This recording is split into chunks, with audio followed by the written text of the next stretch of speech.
Hi guys, welcome to సంక్రాంతికి వస్తున్న movie review. Movie అయితే చాలా బాగుంది బ్రో. చక్కగా ఫ్యామిలీతో వెళ్ళి 2 గంటల సేపు నవ్వుకొని హాయిగా రావచ్చు. ఈ మధ్య వచ్చిన సినిమాలన్నీ యాక్షన్ డ్రామాలే కావడం వల్ల కామెడీ సినిమాలని చాలా మటుకు మర్చిపోయాం. ఇది ఒక ఫుల్ లెంత్ కామెడీ మూవీ అనే చెప్పుకోవాలి. ఆ విషయానికి వస్తే ఇంకా ఈ మూవీ స్టోరీ విషయానికి వస్తే చాలా చిన్నది బ్రో.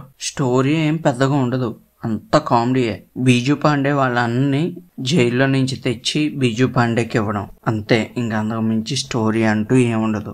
దీంట్లోనే ఆ కామెడీని ఎలా యాడ్ చేశారనేదే సినిమా. ఆ కామెడీ కూడా సరిగ్గా పడకపోతే చిరాకు వస్తుంది. ఇందులో క్రింజ్ కామెడీ ఉంటది, ఉండదు అని చెప్పట్లేదు. అది కూడా నీట్ గా అనిపిస్తుంది సినిమా చూస్తున్నంతసేపు. ఇంకా క్యారెక్టర్స్ విషయానికి వస్తే మెయిన్ గా ఇందులో చెప్పుకోవాల్సిందంటే ఐశ్వర్య రాజేష్. వెంకటేష్ గారిని ఫస్ట్ టైం తన యాక్టింగ్ నుంచి చూపు తెప్పించుకున్న హీరోయిన్ అవుతుంది ఐశ్వర్య రాజేష్. గుర్తుపెట్టుకోండి, అంత బాగా నటించింది. అంతే మెచ్యూర్డ్ గా కూడా ఉంటది యాక్టింగ్. ఐశ్వర్య రాజేష్ లేకపోతే అసలు సినిమా ఉండదు భయ్య.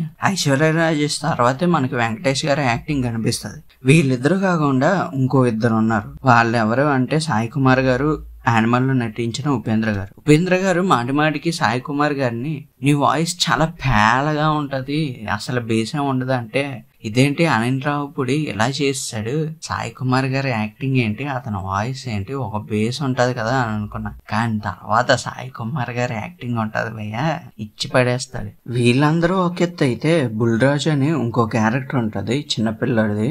ఆ అబ్బాయి ఇంకో ఎత్తు భయ్యా. యాక్టింగ్ అయితే వేరే లెవెల్లో చేశాడు. చిన్న పిల్లాడే గాని చాలా బాగా చేశాడు. చాలా క్యూట్ గా కూడా ఉంటాడు సినిమాలో. ఇంకా మిగతా వాళ్ళందరూ ఎవరికి ఇచ్చిన రోల్స్ లో వాళ్ళు బాగానే చేశారు. కాకపోతే ఒకటి, ఇందులో ప్రతి క్యారెక్టర్ కి స్కోప్ ఉన్న పాత్ర పడింది బాగా. ఇందులో యాక్షన్ సీన్స్ అంటూ పెద్దగా ఏమీ ఉండవు భయ్య. లాస్ట్ లో క్లైమాక్స్ ఫైట్ ఒకటి ఉంటది, అది కూడా కొంచెం క్రేజీగా ఉంటది. చాలా నచ్చుతుంది మీ అందరికి. సినిమాలో నటించిన క్యారెక్టర్స్ కోసం ఇంతలా మాట్లాడుకున్నాం కదా, వెనకథల నుండి నడిపించే వాళ్ళ కోసం కూడా మాట్లాడుకోవాలి కదా. డైరెక్టర్ అనిల్ రావుపూడి గారు చాలా బాగా తీశారు సినిమాని. అంటే స్టోరీని పక్కన పెట్టారు, కామెడీని ఎక్కువ హైలైట్ చేశారు. సినిమా అంతా చాలా నీట్ గా ప్రెజెంట్ చేశారు. కామెడీ కూడా ఎక్కడైనా మనకి క్రింజ్లా అయిపోతే మటుకు చాలా చండాలంగా అనిపిస్తుంది. అది ఎక్కడ మనకి లోటు లేకుండా 2 గంటల సేపు కూర్చో పెడతారు సినిమాలో. నేను ట్రైలర్ చూసినప్పుడు ఏదో తేడా కొడుతుందిరా సీను అనుకున్నాను, కానీ ఎక్కడ తేడా ఉండదు, చాలా బాగుంటది. ఇంకా డైరెక్టర్ ని పక్కన పెడితే అంతలా హైప్ ఇచ్చింది భీమ్ సిసోరియల్. చాలా బాగా ఇచ్చాడు. బ్యాక్గ్రౌండ్ మ్యూజిక్ గానీ పాటలు గానీ చాలా బాగున్నాయి. ఎక్కడ ఏ పాట పాడాలో కరెక్ట్ గా ఆ పాట పడుతుంది భయ్య. చాలా రోజులకి సింక్ అయ్యే పాటలని చూసాను. ఈ మధ్యకాలం సినిమాలో పాటలన్నీ చాలా డిస్టర్బెన్స్ గా ఉన్నాయి, బాగుంటున్నాయి, కానీ కరెక్ట్ గా పడాల్సిన దగ్గర పడే పాటలు పడట్లేదు.